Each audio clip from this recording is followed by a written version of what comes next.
Hello and welcome back to Calculus 2. This is going to be a very short lecture because it's a very short section. 10.1 Parametric Equations.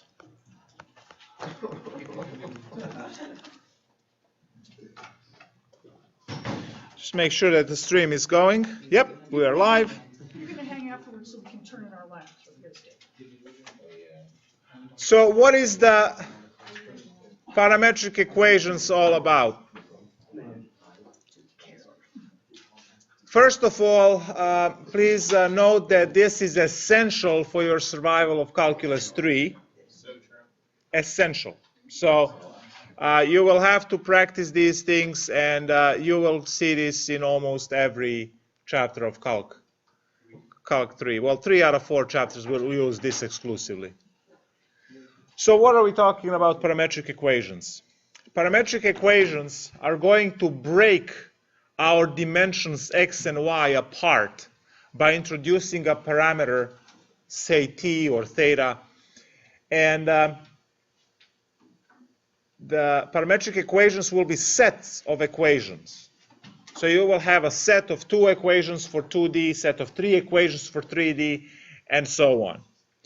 So if I am to represent a circle, x squared plus y squared is equal to, let's say, 9, the parametric equivalent to this, which is what you are learning, is x equals 3 cosine theta, y equals 3 sine theta, where this theta is in between 0 and 2 pi.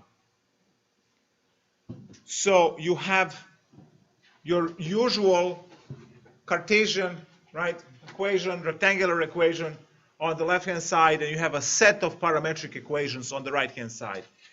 Theta is now called a parameter, and x and y are your regular dimensions, x-axis and y-axis, so 2 dimensions.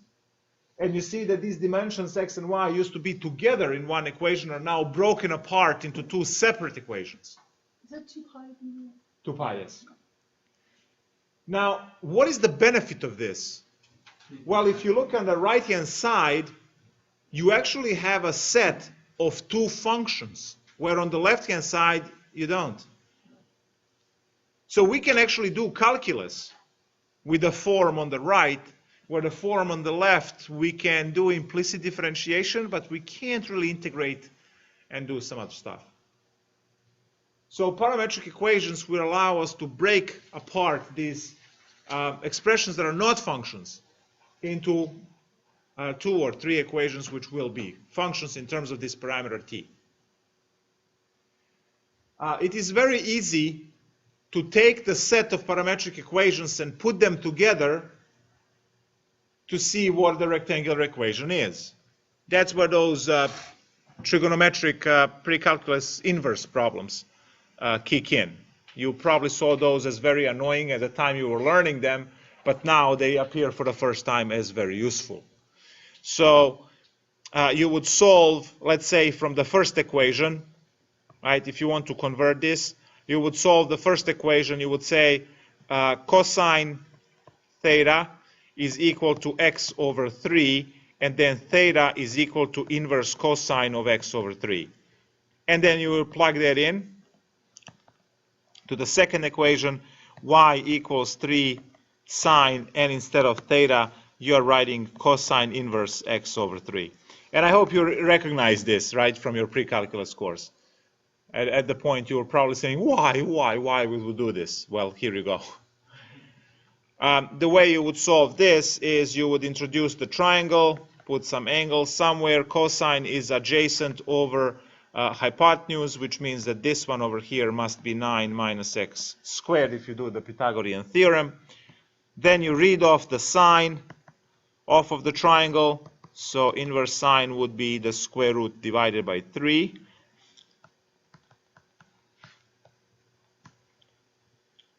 At which the inverse and the function will drop out. You would have 3 times the square root divided by 3. The 3's would drop out.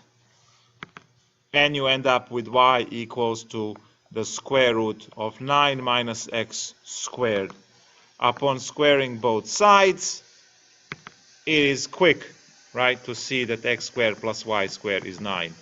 So it is very easy to go from parametric equations into the Cartesian equation just because you are always able to solve for parameter in one and then quickly get the plug it into the other equation, just grind through algebra to come up with this equation where parameter. We say eliminate the parameter. So you might see on the final problem which says eliminate the parameter.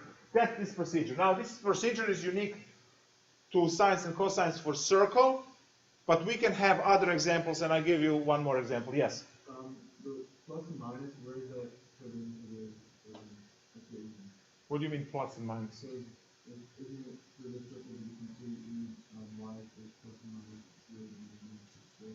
0 No, that's when you are square rooting to solve for y. You are actually here when you're squaring it. It's not used. It's used the other way around. Now, parametric equations, let's take a look at one more example of this. So say parametric equation set given as x equals t squared minus t plus 3 and y equals as t minus 1, for instance.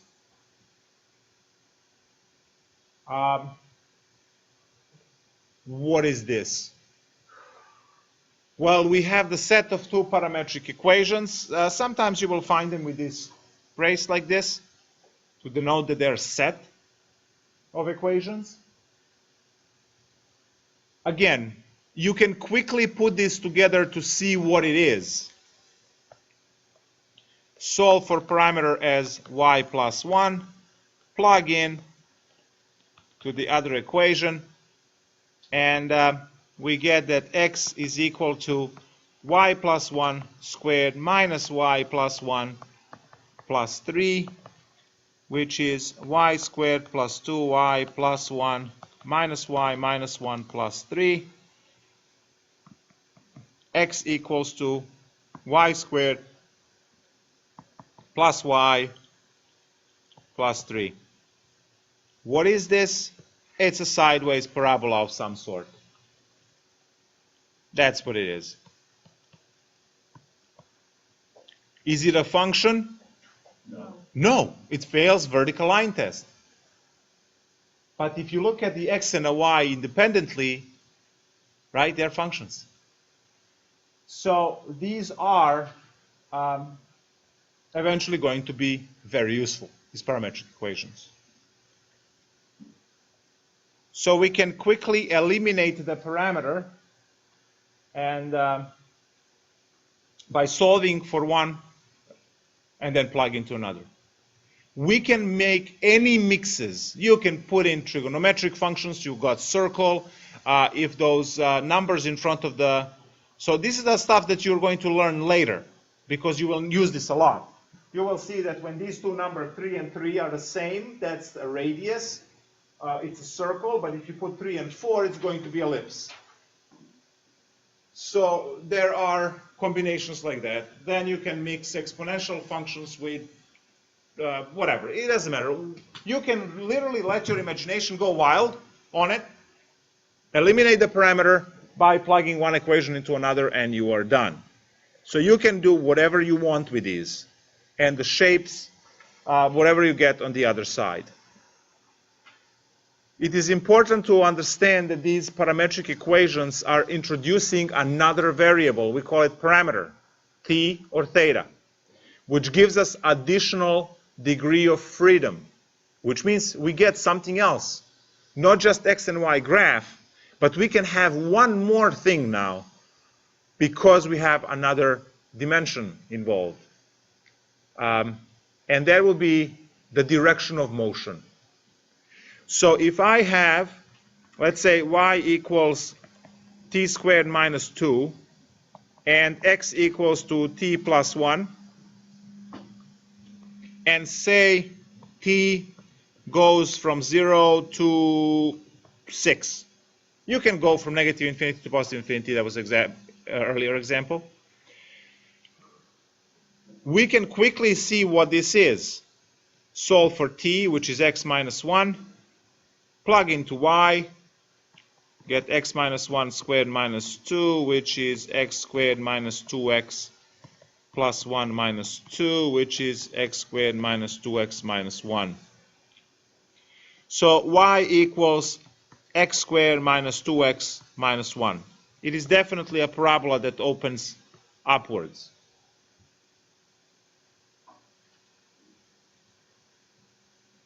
But I would like to graph this. And the way we're going to graph this is literally the middle school method. Look what you have. You create a chart of values where your input is t, you compute x and you compute y because you have equations for them. So 0, 1, 2, 3, 4, 5, and 6, because we are on the domain 0 to 6 for our parameter.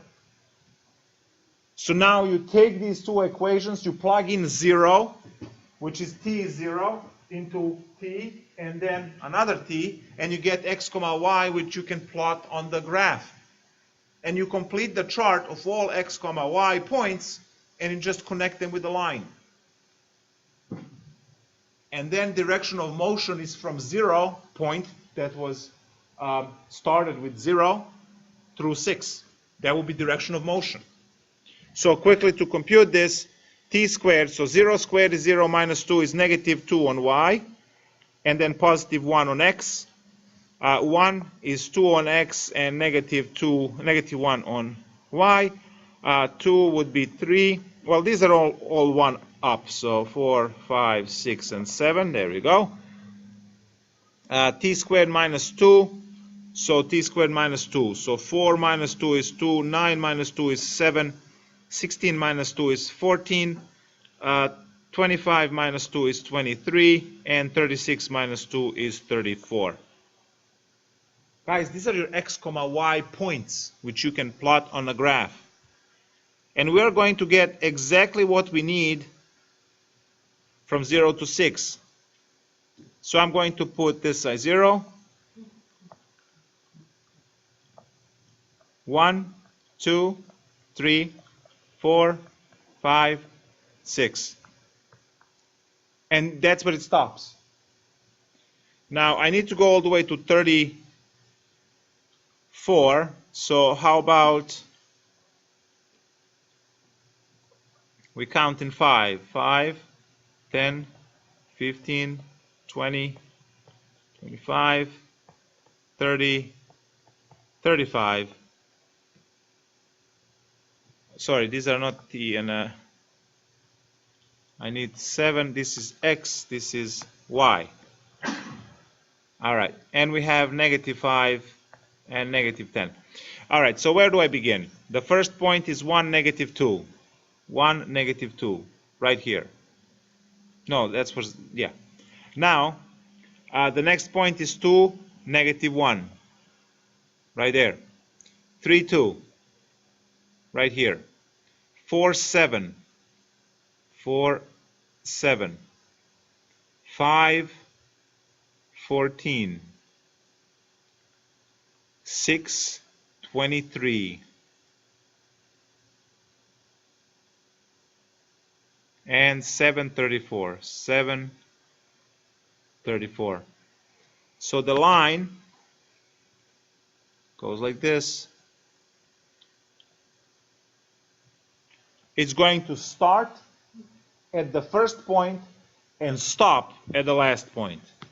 And what's important is to see that this is the direction of motion.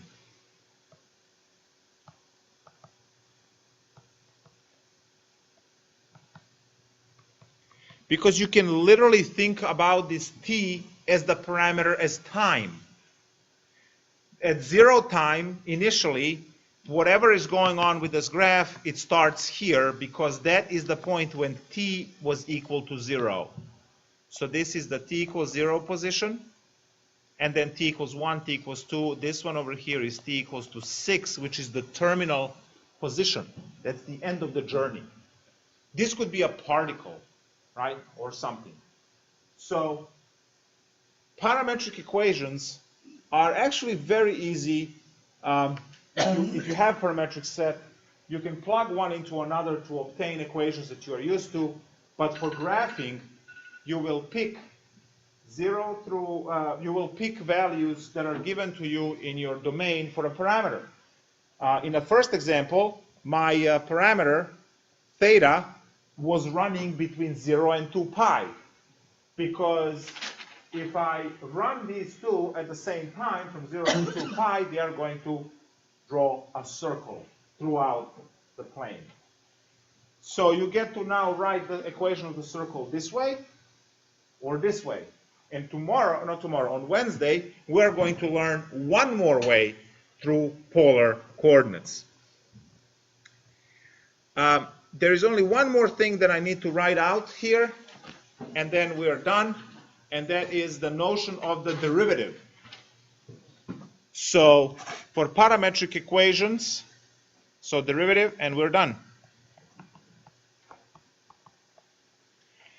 Parametric equations give us a line just like the one that we just had.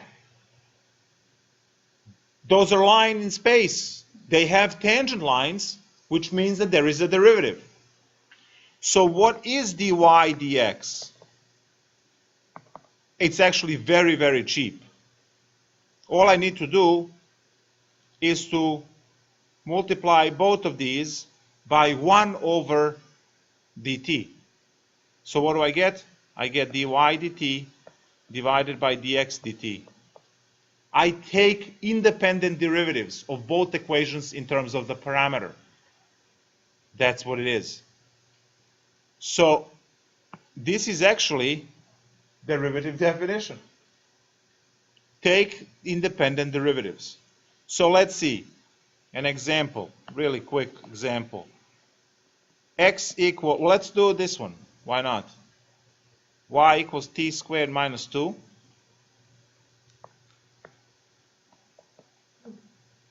And x was t plus 1? Yeah. So what is the dy dt derivative for something like this? So we are first going to find, so dy dx is going to be the derivative of the y equation, which is 2t, divided by derivative of the bottom equation is 1, is 2t. If I want to find the tangent line at t equals to 3, let's say, well, that's simple. Slope is the derivative computed at t equals to 3. In our case, 2 times 3 equals to 6. We know that the point at t equals to 3 is in a chart. We computed that, right? So where's the point? 4, 7. Y equal mx plus b. Y is 7. M is 6. X is 4. And there's your b. 7 over 24. So y equals 6x plus 7 over 24. What happened? Well, actually, no. It's minus. That's 6x plus 7 over 23. Yeah. So I have, we all agree on the derivative, 2t. When I plug in 3, 2 times 3 is 6. So the slope is 6. Oh yeah, I'm supposed to, I don't know why I'm dividing. 7 minus 24 is negative something. 24 negative. Minus 17. Yes. I'm rushing and I'm writing nonsense. That makes more sense. It's okay, easy answer.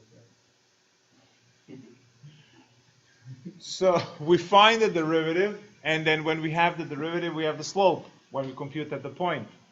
So now our t is driving everything, our derivative is in terms of t. We plug in, let's say at 3 equals 3 seconds, I want to know what the tangent line is there. I plug in 3, we get 6. At point t equals 3, the point is 4, 7, those are our x and y. Plug everything in, get negative 17 for b, and we have the tangent line. And that's it. A tough part, guys, will be to decompose. But that is actually left for Calc2 to enjoy more. Next class, we will deal with polar equations, polar coordinates, and then calculus in polar coordinates, and the course is over. So see you in 2 days.